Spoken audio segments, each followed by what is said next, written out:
So we are at the land today and we have a few things we're gonna do. So today we're putting in a culvert to go through a little creek that gives us access to the back of our property by some of our ponds.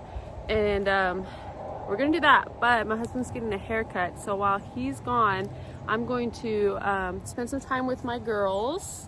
Today actually falls on their deworming schedule, so I need to worm them. And then I'm also gonna just brush them out, work with Smokey a little bit, give Poppy some lovings. And then I was also tasked with moving 3 loads of gravel to the back with the skid steer before my husband gets back. So I'm gonna try to do that.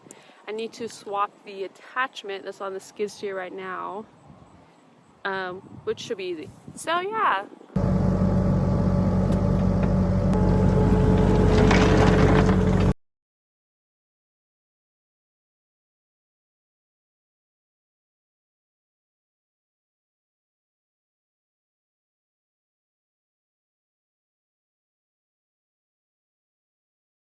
If you guys are looking to buy a skid steer and you haven't bought one yet, and let me give you a piece of advice. Tracks, skid steers on tracks, you're just gonna tear up your freaking grass every time. The first skid steer that we had, well, it technically wasn't ours, we were renting it from a friend. It was a John Deere on tracks. Tore the grass up, tore the pasture up, and we're like, okay, when we buy one, we're not getting it on tracks, we're getting it on tires. And then this deal just so happened, and this one worked out really well for us, but it was on tracks, you know. So this time we're just a lot more vigilant, no fast turns, no whipping it around. So yeah, there's my advice. If you're looking to buy a skid steer, just know if you get one on tracks, you're going to tear up your pasture, you're going to tear up your field, your yard, wherever you drive it, especially if the grass is wet, gone. Too dry, smeared right off. Like literally the grass just going to wipe right off. These things are so heavy. Yeah, so just a piece of advice.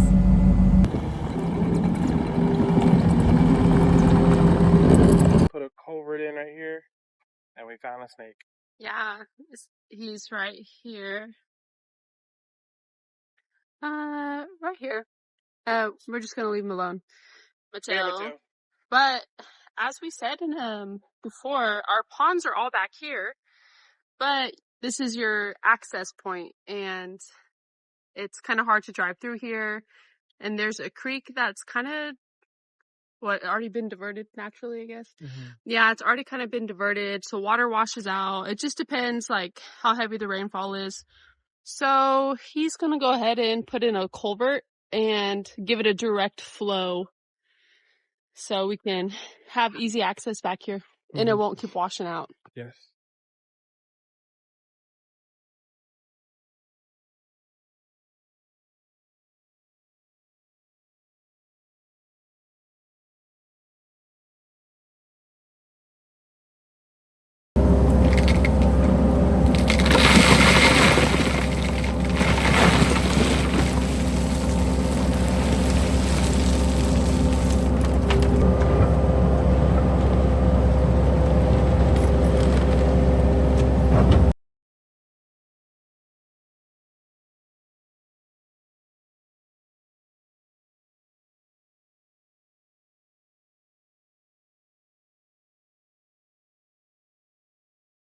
Okay, so we got the gravel down, 3 loads, but Renee's thinking probably 2 more loads. 2 more loads to compact everything really good.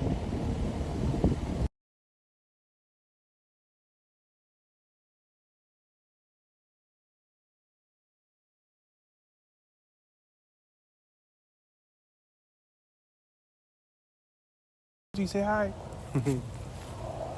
She's shy. But yeah, that was super easy. Now we can actually get the skid steer back here if we need to, the side-by-side, which could go back there sometimes. It just depended on how the ground was. The mower, yeah, that's awesome. Yeah, especially the mower. Yeah. So I moved 3 loads of gravel over here. They're pretty weak loads after seeing his loads. And then you got 2 more actual full loads. So Of gravel? Of gravel. I kind of got like dirt.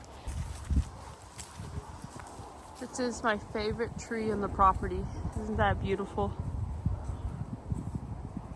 Whoever had access to this property before we bought it dumped washers, dryers, grills.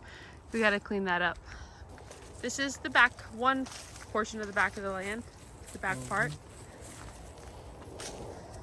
It goes this way. You can kind of see right here, we have one of our ponds. Back there's another pond, and then The back trees area. the back trees area. Show them where we're gonna put a little cabin. Yeah. That'll be a whole like series in itself. Okay, so eventually we want to put a cabin back here. We'll end up probably having multiple of them, but tiny cabins, because we're gonna be building tiny homes, A-frame cabins, and then converted storage containers into little cabins. So all our prototypes will be back here. So this is where I want to put the first little cabin. I haven't decided if it's going to be A-frame or a storage container cabin. But yeah, it'll be right here, somewhere here, and then somewhere over there have like a little fire pit. Put some gravel down in front of the pond. Maybe clean out some of those trees. And yeah, eventually what I want to do is rent a bulldozer and dig out this pond. There's like a little point that I want to just push back so it'll be a nice circle pond, nice and deep. Yeah, right now all of this, I guess about more than half of it is pretty shallow, so it dries up a lot right there. It's only deep over here in the center, so we want to fix that and then put a bridge over it, right? Yeah, put a cool little bridge over it, or maybe a deck on both sides. But I think having a bridge across would be cool, because maybe I could put another little tiny cabin on that side and have two basically here and there. Yeah, that would be cool. Actually, that's a good idea. They may be Airbnbs, they may not, I don't know. They may just be for when we have family over. Yeah. Than anything, he just really likes to build stuff. So I don't know how to build stuff, but I'll figure it out. yeah, he figures everything out. Which everything he's built so far has been pretty good.